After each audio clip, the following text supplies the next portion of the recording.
You're listening to Scarlet and Gray Sports Radio, the official student radio station of Ohio State Athletics.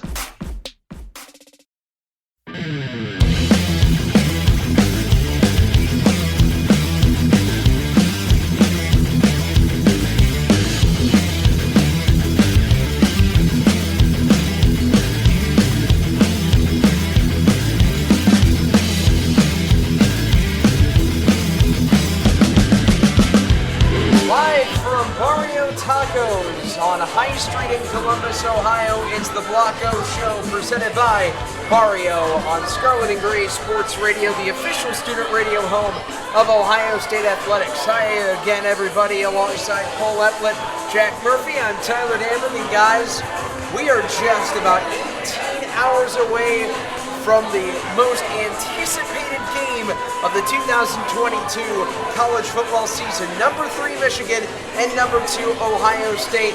And guys, we get to preview it live from Barrio, and thanks again to Barrio on High Street for having us. Of course, thanks again to Barrio. Couldn't do without our sponsors the entire way, but like you said, Tyler, this is it. This is the game. And we talk about it a little bit coming into the season. Every couple weeks, Alabama, Tennessee was the game of the year. And then it was Georgia, Tennessee, the game of the year. But ultimately, the most college football playoff implications, Big Ten championship implications, here it is. It's the game, Ohio State, Michigan tomorrow. And I'm excited to have you guys along with Caleb Spinner as well. It's going to be a great day. I'm happy to be on the podcast doing this little preview for everyone. Nah, Cole, you couldn't have said it better, man. And this game feels special, man, because with the 12-team playoff on the horizon, maybe removing divisions, this is the last game, and they're undefeated to top it off. This is the last game, these last 2 years, where it's like winner gets all the glory is ahead of them. They can win the Big Ten championship, play for the national championship, all that stuff, and the loser's got to go home and just play constantly. Like, this is the last maybe year of that, guys, and it's just awesome to be here.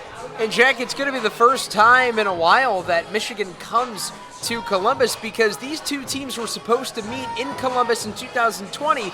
Well, that game didn't happen. Fans or no fans, that did not happen because of the coronavirus. Those two teams were not able to play. So this one has a lot more meaning just because Michigan and Ohio State, they're meeting yet again at Ohio Stadium in the 100th year of the Horseshoe. It's only right that the game comes back to the Horseshoe in its 100th year. And Tyler, I mean, it's what? It was 9 or 10 years in a row for Ohio State. Last year it happens.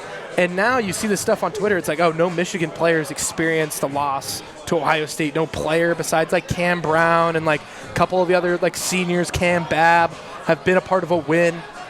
They're trying to hype up the changing of the tide, but I think keeping it, like you said, it's the 100th year of the shoe. Both of them undefeated for the third time ever. It's only the third time ever they've been undefeated. Like, and as I said, I don't know, it could be the last time that's truly this, winner take. I mean, in the future, if you have a 12-team playoff and you get rid of divisions, they could be undefeated in this game. We get a 35-31 fantastic game, but then the next week it's just a rematch because the Big Ten is just, you never know when there's another team in the Big Ten to compete. Yeah, Jack, I mean, you completely hit on that. Of course, this is the game, the biggest rivalry in all of college sports, Ohio State and Michigan, and you hit on it exactly. USC and UCLA coming to the Big Ten in a couple years. Who knows what the division shakeup will be, and of course, along with the college football playoff, expanding to 12 teams, it might not be the game to decide everything for Ohio State and Michigan going forward. This game will be another game on the calendar. It won't be for the fans by any means, but in terms of postseason aspirations, it's just another game that both teams will still likely get in, but not as big aspiration as it is right now in the last couple of years that they will have this current format. And even hypothetically speaking, those 12-team playoffs and division realignments happen. This is still one of the top rivalries in all of sports. Heck, it was ranked by ESPN at the turn of the century as the rivalry in sports. Muhammad Ali and Joe Frazier coming in at second back in 1999. But regardless of anything that happens and changes, it's not going to lose any of its luster. Oh, definitely not. And, of course, the fans will never lose any of that luster. The impacts of the communities, the staff, everyone from Ohio State to the University of Michigan, nothing will ever change between the rivalry. Both teams, of course, want to beat each other. Both fans want to have that upper edge against their friends who goes to the opposing schools. That's just how it is. It will always be that heated rivalry, and excited to do another one this year. Two of college football's winningest programs will meet tomorrow afternoon for the 118th time. And it's been a meeting that, other than 2020, where these two programs have met every single year dating back to the early 1900s. And this one's going to be special because it's featuring not only two unbeaten teams, but the only two teams, Jack, in the country that are in the top 10 in scoring offense and in scoring defense. So we're going to see a lot of balanced football on both sides of the ball. Yeah, Cole talked about what has been the game of the year. This is so obviously the game of the year just because of not just the pedigree of these teams and where they're at this season when it comes to being unbeaten, but as you said, the dominance on both sides of the ball. I mean, we'll talk about Blake Corum and his presence and how that kind of makes you think about what can Michigan do. I've had my doubts about J.J. McCarthy, but J.J. McCarthy is still, one of the all-time leading passers in high school from LaGrange, Illinois. He can do it. He's a lot better talent-wise than Cade McNamara.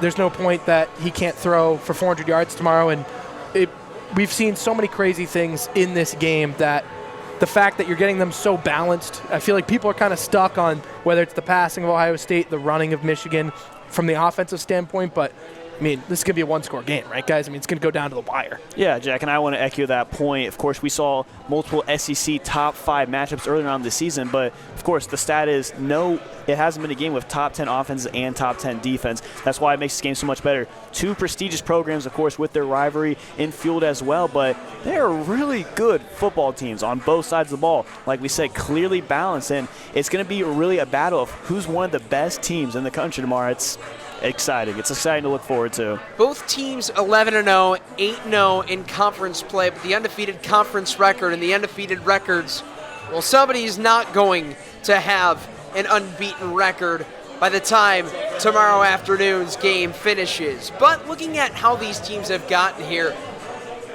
taking a gander at the last game recaps, Ohio State will start off with them. Cole, you happen to be there on the call on Scarlet and Gray Sports Radio. Ohio State edged down a 43-30 win over Maryland.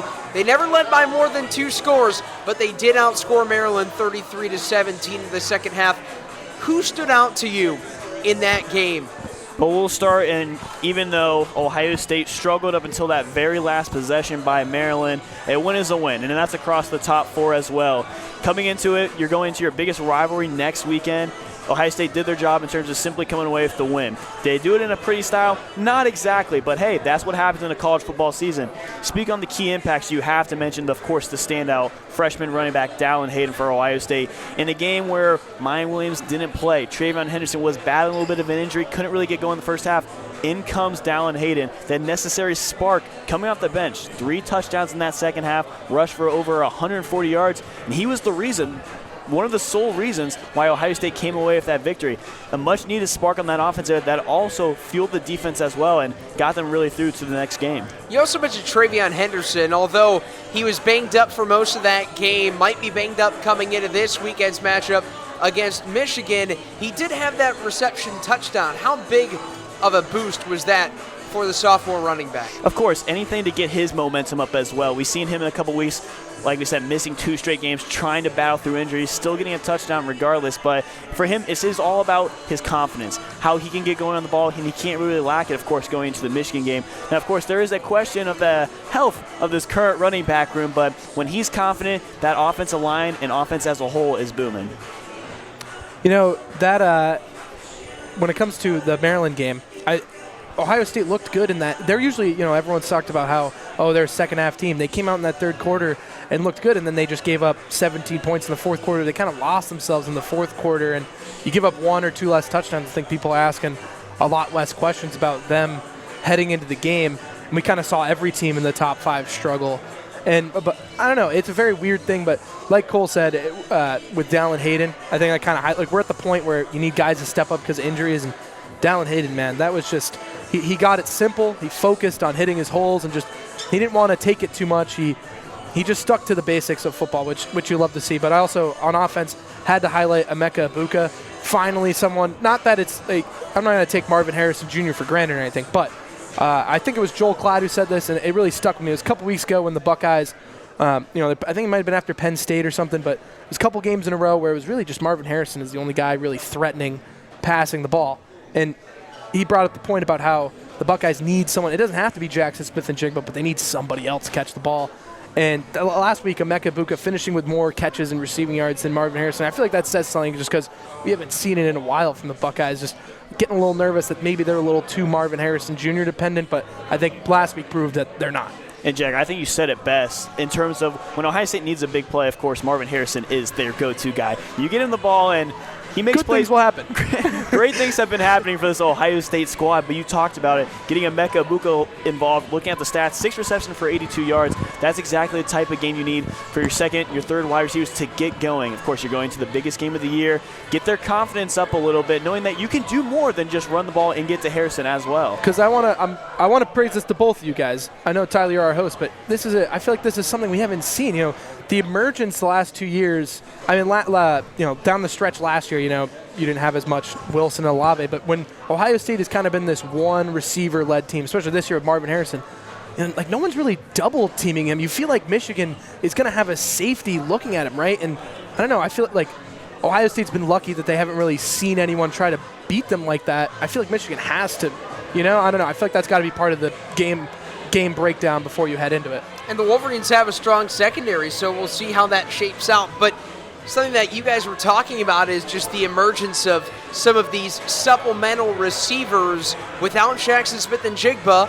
Marvin Harrison Jr. can't be the single guy carrying the load, and the wide receiver room just showing how deep it's been. But what's also been interesting, guys, is Ryan Day, Kevin Wilson, and the entire Ohio State offense, especially as of the last couple of weeks, they've been getting receivers involved in the running game. You go back to that Northwestern game, Emeka Egbuka got involved. Also, Xavier Johnson, he had those 3 big gains against Indiana a couple weeks ago, but then he's also had a little bit of an emergence over the second half of the season as well. Yeah, and it plays a little bit to your running back health as well. Of course, those two, Trayvon Henderson, Mike Williams, struggling a little bit with injuries, trying to fight through it. But, of course, being able to use those receivers, and whether it's straight up putting Xavier Johnson, so to say, in that backfield or using them in screen plays, the jet sweeps, we can see it all. That's just the way that Ohio State has to go moving forward. They have to show any pieces they can and just keep Michigan's defense a little bit puzzled going into this final game of the season, really showing off all that they can do and pretty much using any possible weapon to get themselves past the game. It's the Blocko Show presented by Barrio Tacos, live from the High Street Barrio. Jack Murphy, Kole Emplit, Tyler Danburg with you on this a lot more chillier Friday night. It started to cool down a bit, but we're looking at some good weather for tomorrow's game, which you can find on Scarlet and Gray Sports Radio at noon. We talked about Ohio State. Let's go to the other side. Let's go up north and talk about the Michigan Wolverines. And they escaped a tough fight by the Illinois Fighting Illini. They lived up to the billing to the Fighting Illini, but Michigan, they held true for the final 15 minutes of the game, and Jake Moody, one of two Michigan players to play in Ohio Stadium, well, he's going to return after sending Michigan to their 11th win, kicking a game-winning 45-yard field goal. Your guys' thoughts on that Michigan 2-point win? Yeah, we'll talk about it. I'll kind of start similar with Ohio State. They used their last possession that Maryland had on the offensive end, leading to a scoop and score by Steel Chambers to eventually pull away from the game. Same thing with Michigan. You're coming into the last week of the season, and you can't afford to fumble at the last second here in terms of your schedule. They're playing an Illinois team who is actually one of the more stronger defensive teams in the Big Ten, but they held up to the capability, and simply a win was a win. Was it pretty by any means? No, but of course, Michigan, faced some scares in that one. Blake Horm, a Heisman finalist, ran for 100-plus yards and touchdown as well before going down with an injury. We'll talk about him, of course, a little bit later in the show, but for Michigan, it's just really much how can they see their passing game going forward. J.J. McCarthy, not one of the more well-known Big Ten proficient quarterbacks, but for him, he was able to lead drives, he was able to keep his offense involved, and that's simply all that they have to do at that point. Seeing how he can play, seeing how he gets receivers involved, because if Michigan doesn't, unfortunately, have Corum, have Edwards in that backfield, they're going to have to really step up, and McCarthy's going to have to be the guy to do it. But I really liked how Michigan, they did not fumble, and they were able to pull away from a win. It wasn't never guaranteed. It never is in college football, but Michigan held true. They were able to pull away with a win, not having to rely on their running backs the entire way through. No, I think you said it very well, Cole. A big thing, I feel like college football has such a home advantage. I think it's so hard to win on the road in college football, especially playing a good team. And the fact that Illinois was leading at the end of, in the fourth quarter, I just feel like it shows a lot about this Michigan team that maybe they are a little too Blake Corum reliant, just because I feel like we've seen the passing attack from Michigan kind of just not like, I mean, it has gotten worse. It's not like it's bad, but we have never seen J.J. McCarthy put a team on his back and win it for them. And last year, Michigan didn't need to do that against Ohio State. But I think you can tell when it's a game at home, Ohio State's going to be playing with its crowd a little more. Some of those drives they lost in the first half because of the false starts and the penalties from playing in the toughest environment of the 2021 season last year, those aren't going to be there. And so Ohio State now has the margin of error of being at home. In Michigan, whether they have Blake Corum or not, they need J.J. McCarthy to make throws. And I don't think he can make them. We haven't seen him. And that's what Sibley's going to have to be because their passing offense is 99th in the country. They're averaging just a little bit above 208 passing yards per game. So if their backfield is not healthy, similar to Ohio State, of course, where Ohio State can rely on, and we've seen it all season, C.J. Stroud in that air attack, J.J. McCarthy is really going to have to come into his own, and that Michigan offense through there is going to have to move the ball if they want a chance to come out of Columbus tomorrow. 99th passing offense in the country, as you just mentioned, Cole, but they still are 11-0, and they still have a top 10 scoring offense in the country. But their defense, you can make the argument that it has been the best in college football, and the run defense especially, it stopped Chase Brown, who leads the country in rush yards per game, held him from making that big of an impact in the game. He had a good first half, but then the Michigan defense really buckled down and was able to stop the Illinois tailback for that second half too. Tyler, I think you hit it on the head. Michigan's numbers prove that, and that's why they're 11-0. The defense has been an unquestioned top 5, top 3 defense in college football. I always doubt the Big Ten's strength. I feel like there probably is a defense better than Michigan's out there. My whole thing, though, is last year, Ojabu and especially Aiden Hutchinson took over that game in the second half. And Michigan fans will tell you, they'll be like, oh, we generate more pressure, we have more sacks than last year, but who's the guy that's going to take over this game? That's what won them the game last year. Aiden Hutchinson was unstoppable in that second half. Even when the Buckeyes were, pulling together those last couple drives in the fourth quarter to get back in the game, Stroud, a couple of them, he's running for his life from Aiden Hutchinson. Who's that guy tomorrow for Michigan? Doing our prep for this game, they seem really switchable. And it seemed like there's only 2 guys who really stay out in the field the whole time. And I feel like you can win deep, like any level of football, you can win like that. But I do feel like if the 2 or 3 guys who are out there the whole game have got to be superstars, and I just don't think Rod Moore and the couple guys who are out there every play for Michigan are that. And it just shows that the Wolverines have been productive despite losing 3 top 50 NFL draft picks. But you talked about that previous matchup between the 2 teams. We just talked about last matchups this season for Ohio State and Michigan State, but we have to talk about the matchup between Michigan and Ohio State last year, because it's one that Ohio State goes back looking for revenge, and this is going to be a game that Michigan will look to try and win 2 consecutive games in back-to-back years against Ohio State for the first time since 1999 and 2000. It would be an impressive feat from Michigan, where, of course, sometimes people forget Wolverines lead the all-time series against Ohio State, but in the past decade, 2 decades actually, Ohio State has been all over it. You mentioned it. This would be the first time in over 20 years that Michigan has a back-to-back win against the Buckeyes, and they're going to need to show everything they can. Last year, you talked about the talent, the production that they had on that defensive end. 3 top 50 picks in that NFL draft, of course, headlined by Aiden Hutchinson, but it was a much dominant Michigan team, and we even seen it a couple times in the media this week, Jim Harbaugh crediting this Ohio State offense, something that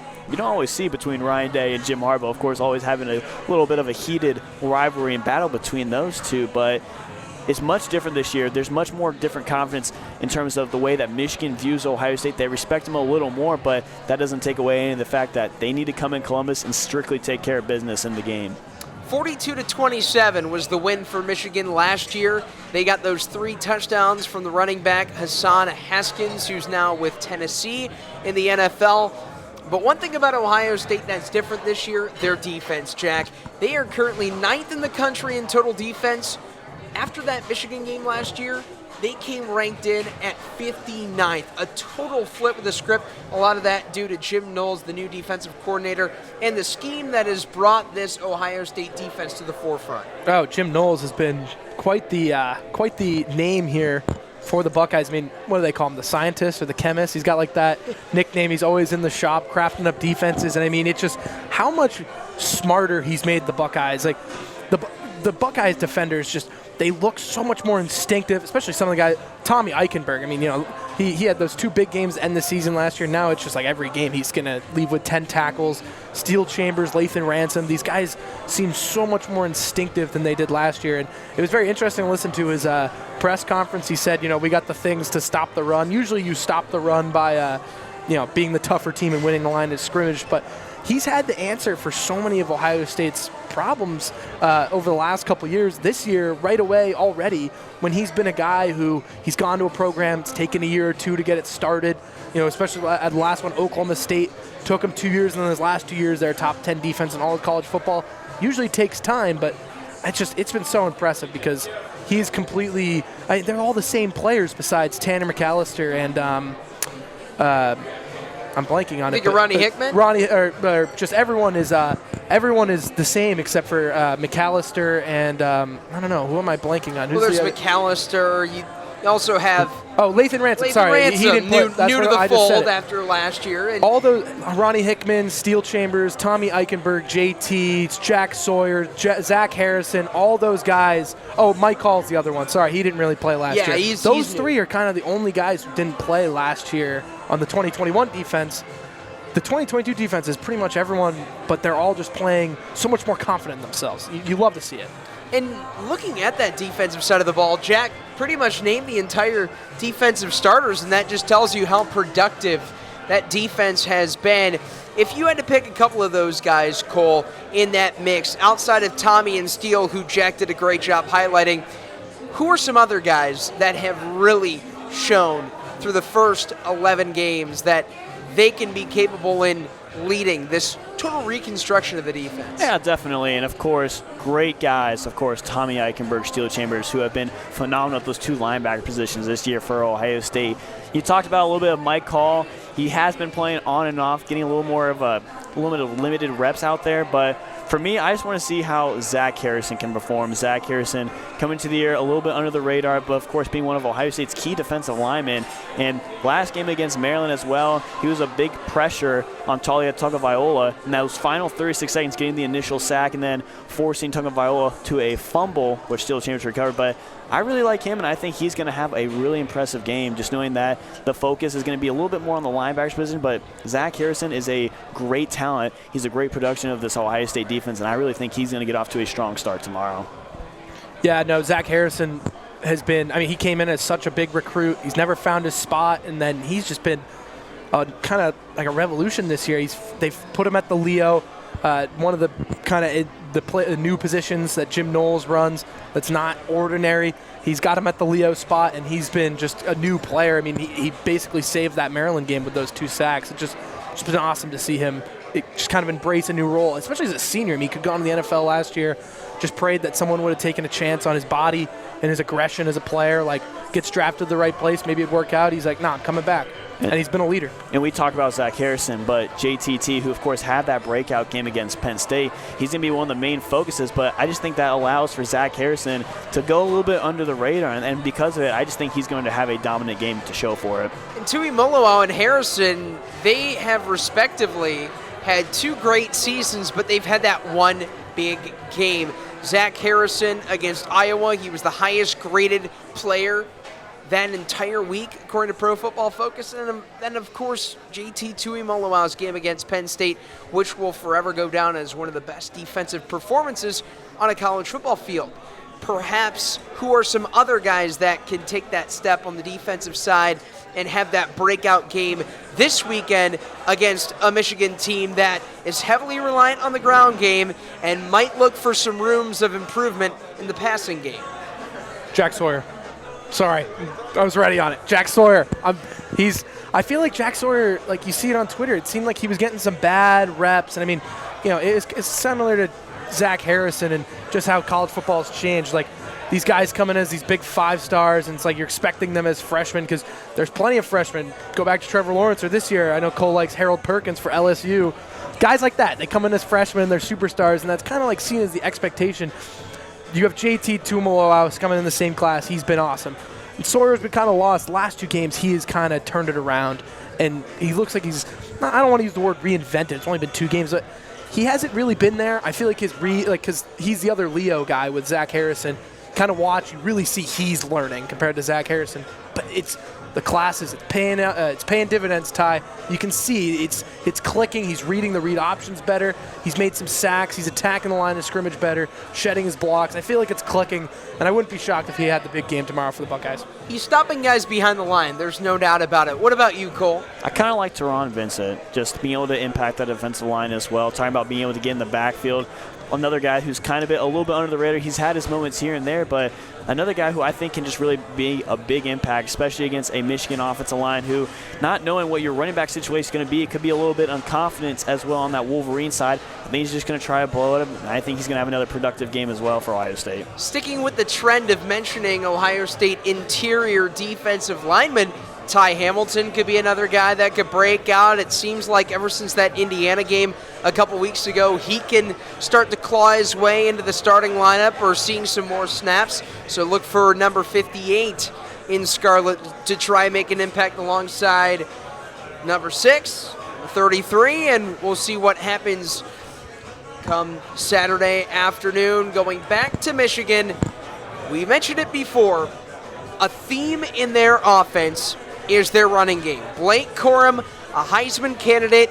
It looks like he's going to be able to go for Saturday's game. Having that injury against Illinois, that might weigh him down a little bit. We will see, but there's no doubt about it. When him and Donovan Edwards share the backfield, fireworks can start to be filling the sky. You know, I feel like at the very beginning of the season, you look at the running back room between Ohio State with Travion Henderson, Maya Williams, you're thinking, wow, these guys could be one of the best in the country. And then you look up north a little bit. You see Blake Corum, you see Edwards as well, knowing that those guys are awesome. Straight up awesome. Blake Corum is a Heisman finalist for a reason. He's been the brightest spot of the Michigan offense, being able to almost will his way single-handedly on that rushing attack to greatness, and so far what has been Michigan's 11-0 season. Of course, coming off a little bit of an injury, it'll be interesting to see how his production can really go, but for Michigan, they can pretty much do anything they want when they have that run game going. When it's not there, however, that's when McCarthy and the pass game really have to rely. But when Michigan's healthy, has that effective run game, Ohio State's defensive line really needs to be on red alert to watch out for those two. I know, cool. Because if especially Blake Corum, because he's got the numbers. If he takes over this game, I mean, and they win, it's his Heisman to lose, right? He's just been such a. It's been amazing to watch him. Not like I like Michigan, but you got to keep your eye on them. And you remember what they did to us last year, and Haskins finishes with 5 touchdowns, whatever it is, 200 rushing yards, and he's not nearly as good as Blake Corum is. Blake Corum is just explodes. He's 5'8", but he's 210. He's a little bowling ball, and he just explodes through and he sheds people off him. He's a complete back. I just don't get it. He's way better than Haskins. And at first, you're getting nervous. Maybe this is last year part 2. But no, the injury was just crazy too, because I really looked like he might be down for the long call tie. That looked really serious, and he popped right back up.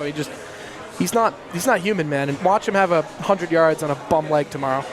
And you could tell there was an impact when he's not on the field, because Illinois, they fought their way back into that game after Michigan had pretty much set the tone through that entire first half, and the Fighting Illini took that lead. And Corum, he's 5th in college football in rushing. He's also got a whopping 19 total touchdowns. Would you take away his production or at least cut it in half, Cole, Michigan's offense is not the same. It's definitely not, and it just speaks to the key of their passing game. Of course, once again, 99th in the country. J.J. McCarthy is a great signal caller because he's been able to move the ball and put drives together when he needs to. But, of course, he's been relying on those two in the backfield as well, be able to carry forward into the game. So, kind of hitting on that point again, Corum is going to be that key offensive piece for Michigan in tomorrow's game, of course. But if he's not 100%, if he's not that productive back that we've seen in the past, it's going to be on to McCarthy to see what he can really do throughout the air tomorrow. And for Ohio State offensively, they are still a little bit banged up on the running back side.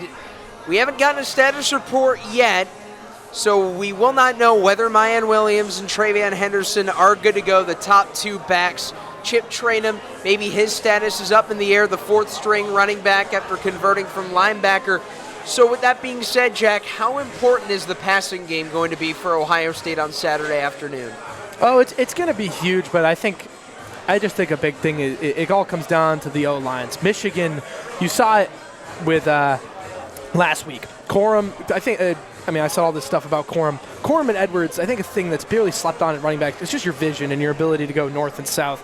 Do you see the hole? Because, it's there, but did you see it? It's like in a second. You gotta see it, and you gotta make the decision to go to it. Michigan's pulling open these lines for C.J. Stokes and Isaiah Gash.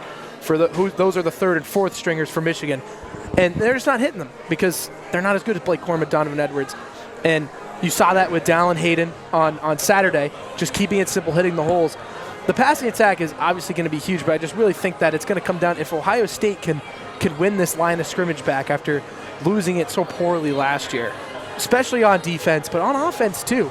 And a lot of those guys on the O-line are back besides Munford and Petit Ferrer. Everyone else is back, ready to avenge that. And I just really think that's where it's going to come down because that's going to set up. Ohio State can't just get by with the regular pass. They're going to have to set up play action. They're going to have to run the ball. They're going to have to pull out their full bag of tricks because we could talk all day about this Michigan defense, even though I don't know if they're the best defense in the country, but they're so versatile that they can match really anything you got to do. So you've got to win the toughness battle. Yeah, definitely so. It's just another key piece of just how you have to be able to be the team going forward in terms of competitiveness, and that's what we're going to have to see from that Ohio State defensive side. We've seen it all season. They've been able to step up in key games, and they're going to have to do it once again against Michigan. They've had a key opponent in Penn State and Notre Dame. Notre Dame a little more questionable because that was the beginning of the season. Penn State coming in with a nice offense as well, but this is going to be Ohio State's biggest test, of course, and let's just see how their defense really is. We've been talking about them all year, a top 10 defense to go along. Now they're supporting Cass's offense as well, but this is the test for Ohio State, going against a top running team in Michigan. Let's see how they respond tomorrow.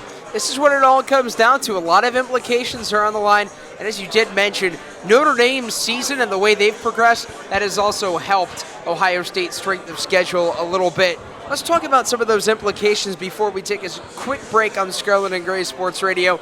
The winner of this game goes to Indianapolis, winning the Big Ten East and playing, well, we don't know yet who's going to win the Big Ten West, but playing the Big Ten West champions for the Big Ten championship. We'll give you an update right now. Nebraska is leading Iowa 24-7 late in the game. All Iowa had to do coming into this game is beat Nebraska, and they win the Big Ten West. If they cannot come back, things get a whole lot interesting. But looking at the college football playoff, guys, what playoff implications does this game, Michigan and Ohio State, have for the winner and even the loser? Well, I guess we'll start simple. In Ohio State, Michigan, the winner, of course, you said, goes to Big Ten Championship. Who plays unknown Big Ten West team out there? As of right now, not Iowa. But for whether it is Ohio State or Michigan, a likely favorable matchup in the Big Ten Championship who will likely go on to the college football playoffs. However, it creates the scenario of who loses, do they still have a chance at the CFP? So for me, I'll start with Michigan. Looking at Michigan's non-conference strength of schedule, is not very good. Playing UConn, playing Hawaii, and there's a third as well. Colorado State, a very non-competitive, non-conference schedule. Now, of course, they have that win against number 11 Penn State, who Penn State can finish the season still 10-2 in the Big Ten East. Very great for the Nittany Lions, of course, lose to Michigan and Ohio State. But for Michigan, if they were to bow out tomorrow against Ohio State, it's very unlikely that their non-conference strength of schedule, along with the rest of the Big Ten, can fire their way towards the college football playoff. with everything else going on. Ohio State has a little bit of more leeway if they were to fall tomorrow, in my opinion. We talked about they had that Penn State win as well, but of course that Notre Dame win starting to pick up pace and carry them a little bit ever since Notre Dame has really picked up. Only 3 losses on the season, and for the Irish tomorrow, they have a chance to play spoilers as they take on USC, who sits just outside the college football playoff. They are now 6, LSU at 5, so they can play a little bit of some spoilers tomorrow. And if for Ohio State, in the situation that if they were to lose tomorrow and some such scenarios go their way, they have a more favorable shot to get in opposed to if Michigan loses, in my opinion. You know, I love how you broke that down, Cole. I'm not going to – I always just – because, Cole, we've had some good talks about this on in our chats. You know, we get into this, we talk about ratings after the first one comes out. It's like, oh, well, it doesn't matter. It's the college football playoff rankings are so annoying. This committee, it's like predicting which SEC team they're going to like this week. This is, as Cole just said, that's how it should be. Or I would say that I feel like if Michigan were to lose tomorrow within a touchdown, I would give them a little bit more, especially if Blake Corum is not himself, I would give them a little more leeway because, you know, of my, as I said earlier on the show, my opinion of how I feel like it's really hard to win at home, especially against a good team. I feel like both of them, if they lose, have a good chance, especially if it's within a touchdown, especially if USC loses, because I would just put either of these teams in over Clemson from just because we've seen Clemson. They're clearly not the same team. That's really the competition. Is it USC, Clemson, or one of these two teams, the loser of this game for a fourth spot? If you say Georgia beats LSU, eliminates them, Georgia's locked into the 1, TCU wins, they're locked into the 3 or 4, and you just got to decide, you have OSU wins, say.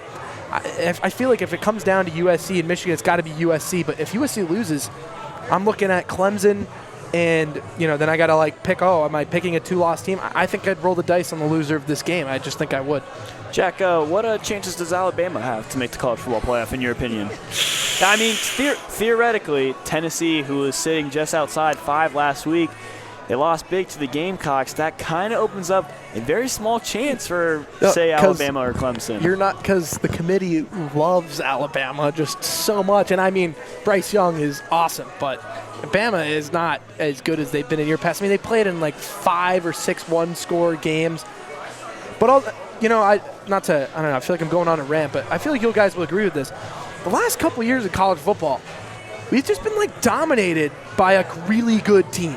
Last year we had Georgia, and they sent, 5 first-rounders, and then the Kobe Dean. He should have been a 6th. 6 first-rounders on defense. It's just ridiculous. Year before, you have that Bama team, right? And they have all those first-round picks on offense and then the couple defenders. They were just a wagon. They beat Ohio State, 52-20. The year before, you have Joe Burrow, LSU. The year before, you have Tua Tagovailoa, Alabama, and all the I just feel like we've been. And then the year before that was the Trevor Lawrence team. I just feel like they've been so dominant. The one team has been way better than everybody else, and now this year, we finally have a. Let's see. Let's play the games. Let's see what happens. I feel like there's no right answer this year. It's not as top-heavy. We have just been blessed with 4, 5, 6, and beyond really, really good playoff contending teams, which is going to make for an epic rivalry week sprint this weekend. But first, we got to give some love to our friends at Barrio Tacos, located at 15th and High Street. Jack, you've got more on Barrio because they've been great hosts for us tonight, hosting the Blocko Show. Just had my first Barrio Taco. I mean, dude, check that off the bucket list. So good.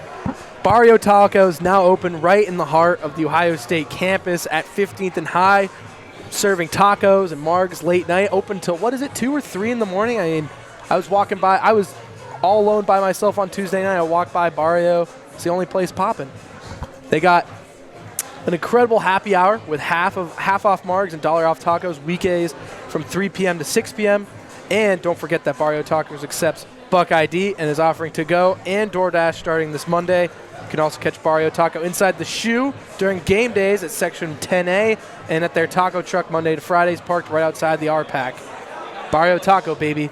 Can't beat it. Thanks for sponsoring Scarlet and Gray Sports Radio. We love you. And a shout-out to Jason Butert, Brandon Frenzen for having us.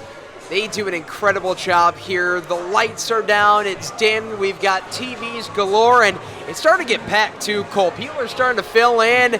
They're right inside and ready to chow down on some tacos and some margaritas late night each night here at Barrio. Late night each night. You want to come get some tacos with your friends, watch some college football? That's what we're doing right now. We're talking about eating some tacos. We're having a great time, and that can only happen here at Barrio Tacos.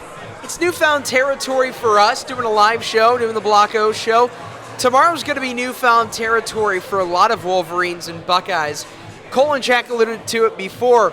Tony Gerdam in a Buckeye huddle said earlier this week 8 current Ohio State players have played in an Ohio State win versus Michigan, and just one of them has recorded a stat. That was Cam Brown. He had a tackle a couple years back in that Ohio State win. Michigan wide receiver Ronnie Bell and the kicker Jake Moody are the only players to play in Ohio Stadium. So this is going to be uncharted territory, and how they manage this newfound territory is going to be something to take a look at. Definitely, and it's a crazy thing when you say that out loud. Of course, having the COVID year between Michigan coming to Ohio State and Ohio State going to the Big House last year, just the amount of players that are going to play for the first time in this rivalry here in Columbus, it's kind of crazy, and it's almost like a really cool moment for the Michigan players as well. You can take in this moment. You're the first time in Columbus. Here's the rivalry game, and it's about to be a showdown tomorrow. Just the third time these two teams are going to be playing each other undefeated. You go back 1973, then 2006, the famous game of the century, a 42-39 victory for Ohio State, and Troy Smith and the entire crew getting that victory. So there's a lot of history. Jack, let's start with you. What is your favorite Michigan-Ohio State rivalry game moment? Oh, well, I mean, it's kind of, as a student, I've only had that one. I just never going to forget, even though it was a blowout, that Justin Fields sequence where he gets hurt, he comes in and throws that touchdown. It's just awesome. It's just pure Justin Fields. As a fan, it's cop-out because there hadn't been that many good ones, but I've always prayed that the Michigan-Ohio State game would be, undefeated, one loss, be a big one.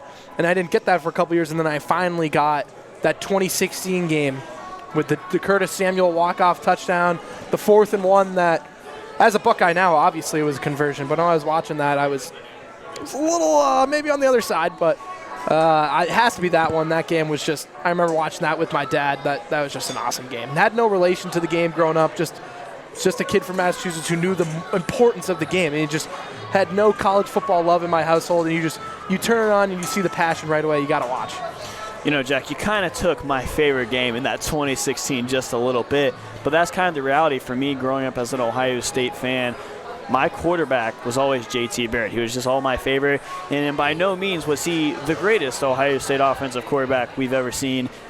We've had a fair share where I would be yelling at him through my TV vicariously as a fan, but for me, it was just a scrappy game that ended up Curtis Samuel driving in, of course, the infamous, was he short? Was he not? You give the next play to Curtis Samuel. It's like, all right, ball don't lie. Hey, Curtis Samuel got into the end zone, and they came away with a gritty 30-27 victory. It's just one here in Columbus that I will personally never forget about.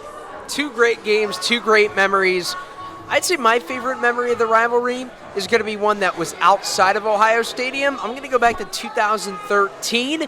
Michigan had the chance to win the game, when Devin Gardner rolled out to his right wearing the number 98, and Tyvis Powell picks him off, saves the day for Ohio State back in 2013. That's a throwback. Good one. I'm just remember, it's slowly building that game. Devin, 98. Wow. Tyler, you got the sports facts, man. That's a good one. When I think Michigan quarterbacks, for some reason I think about Devin Gardner wearing the number 98, and then I think of Shane Morris. You remember Shane Morris during the Brady Hoke era?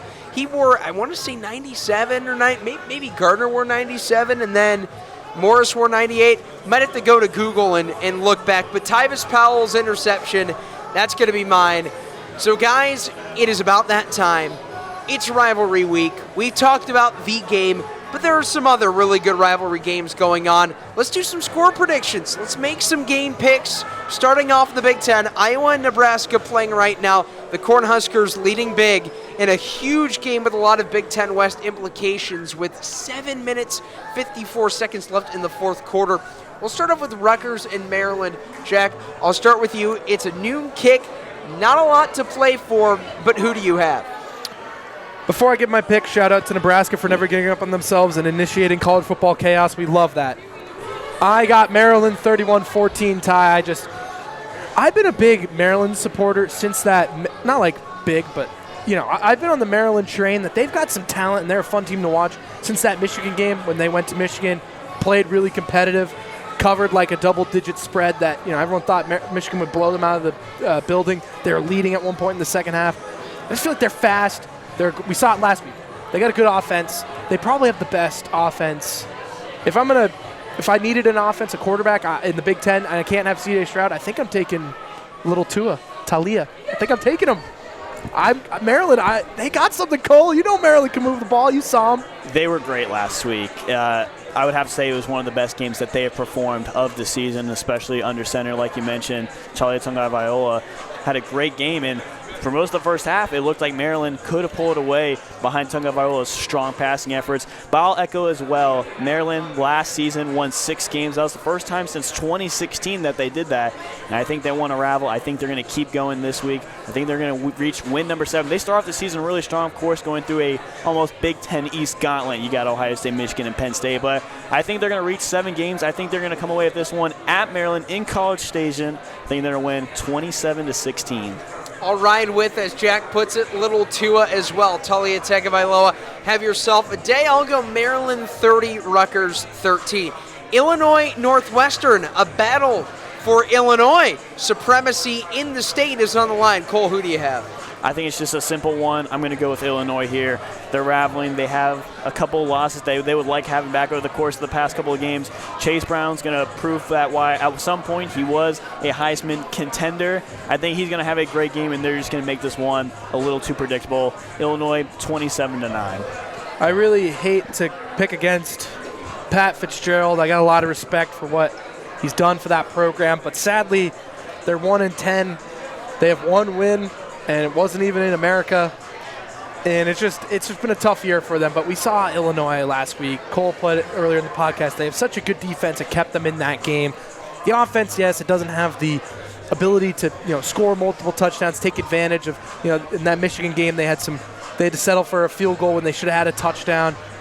But this is Northwestern, not Michigan. They're going to control this game. I got them 24-7. Chase Brown, I think Cole said it, is going to have himself a big game.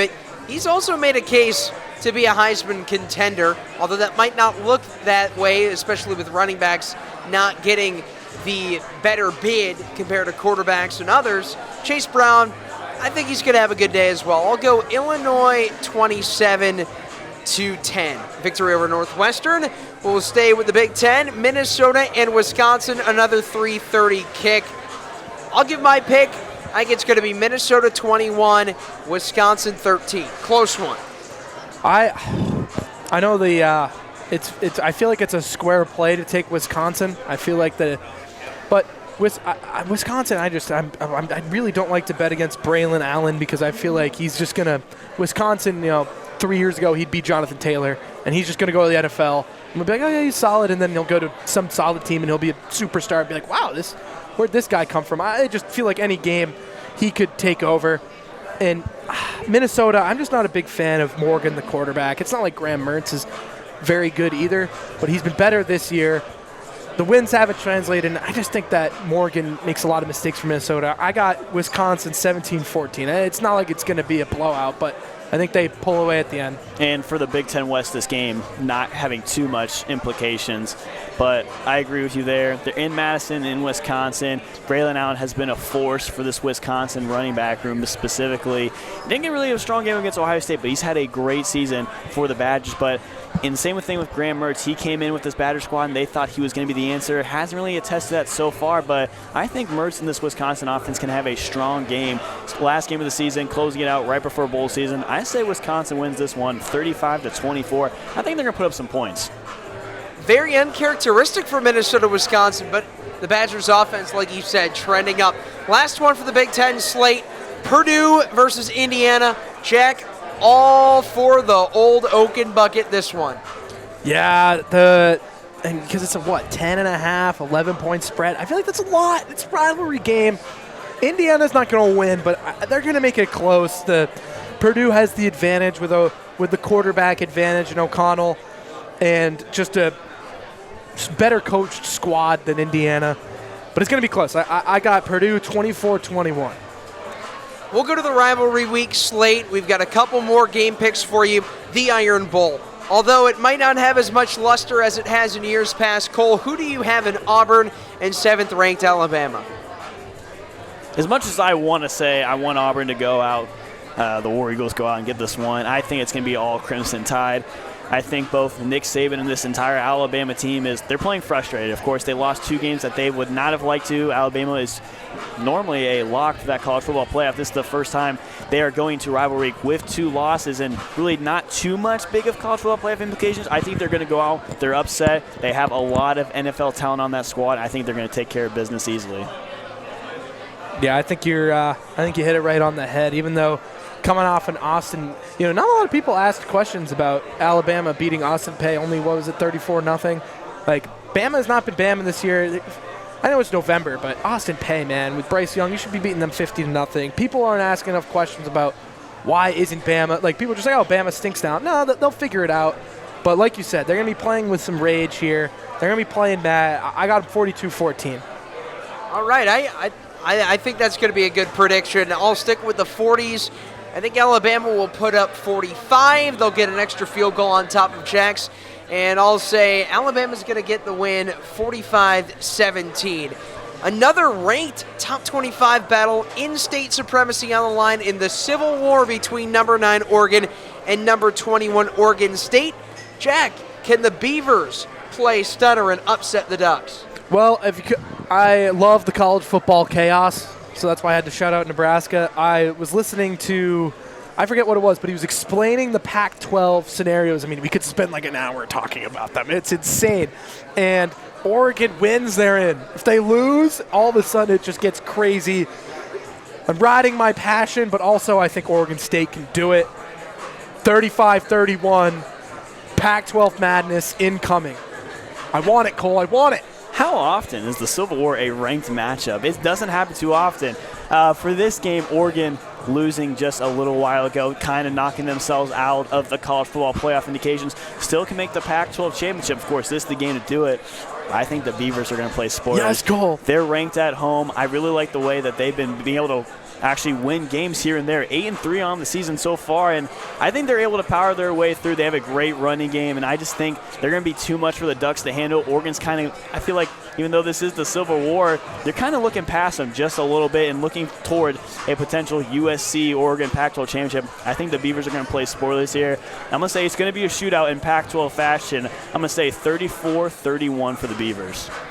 Great picks come in threes. Oregon State 38-30 win over the Ducks. I think that's our first unanimous one. And I have a feeling that this might be the second. Michigan State versus number 11 Penn State for the land-grant trophy. Cole, who do you have? I will just stay there talking about the Big Ten East, which is a gauntlet. Penn State, they're riding right now. Chance to go to another 10-win season, first time since 2019, of course, playing against Ohio State and Michigan. Playing Ohio State, of course, very close to that last one, but Penn State, this is going to be the big difference with conference realignment. I think Penn State's going to have a chance to really shine, but for this one, I think they're going to take care of business, improve to 10 wins on the season. They're going to handle Michigan State rather easily. I'm going to say 30-13 for the Nittany Lions. Yeah, Penn State, easy. I got them 38-21. Cole, I just wanted to hype your, because, dude, shout out to Penn State. They give James Franklin this contract, all this stuff, so many questions, and he is totally, despite 2 losses to Ohio State, Michigan that usually would bury them, he's got his eyes on a 10-win season. And that's why, as much as I love the chaos of stuff like Nebraska beating Iowa, teams like Penn State need to be rewarded for being 10-2. They can't just sit there at 3rd place in their division. It's just not fair, Ty. It really isn't fair. You're right. Give them their due. Yeah, They've had a right? great season, and they could go to 10-2, and I think that's going to be the case. 33-10 is my prediction. Penn State. Last rivalry week pick before the big featured pick and the big featured game for the jeweled shillelagh, number 15 Notre Dame and number 6 USC. I'm going to take the Irish here, 21-17. I really want to see it. I feel like there's going to be some points just because USC has to score and USC can't stop another team. I feel like Notre Dame will run over them, but I think Caleb Williams, he doesn't leave home without his mask and cape. I think he puts it on before the game, and he wins 38-35. Jack, I'll echo with that. The Irish have had a great turnaround. Of course, losing to Ohio State, fell to Marshall, and then, of course, fell to Stanford as well. But they've been able to turn it around, put their name back on the map, and I think a 10-win season would be phenomenal for first-year Marcus Freeman. But this USC team is just way too hot right now. In the Coliseum, USC playing with a Heisman contender, Caleb Williams. I think it's just going to be too much for this Notre Dame defense. I think they're going to be able to power through. Still going to be a close one, though. I'm going to say 27-21 for the Trojans. And now we go to the marquee matchup in college football this weekend, maybe the marquee matchup despite many in this 2022 season that has provided so much drama, so much hijinks, and so many crazy situations that we can face. Number 3, Michigan. Number 2, Ohio State. Noon on Fox and on Scarlet and Gray Sports Radio and SGSR TV.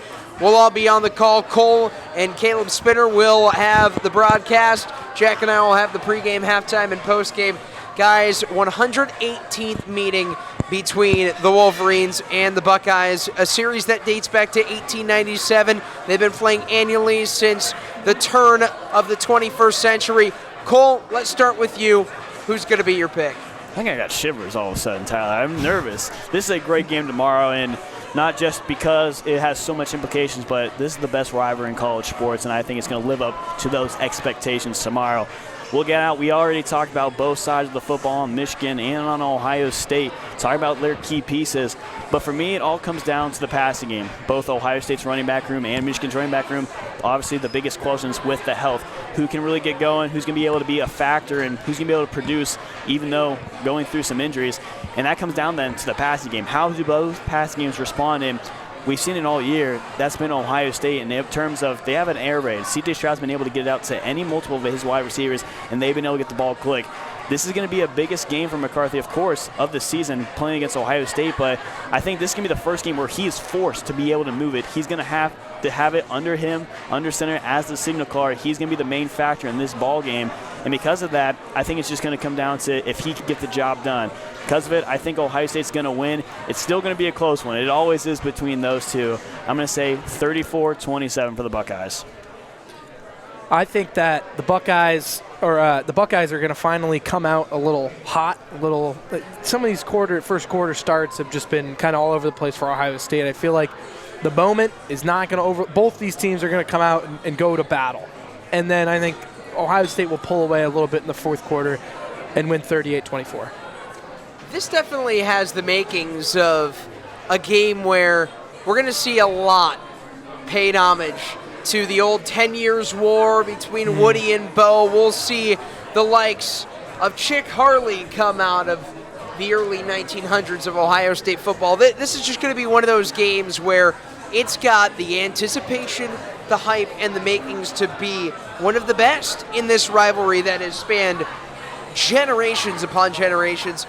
Kole, you brought up C.J. Stroud and the importance of him to have really what can be called a legacy game. And I think it's going to happen.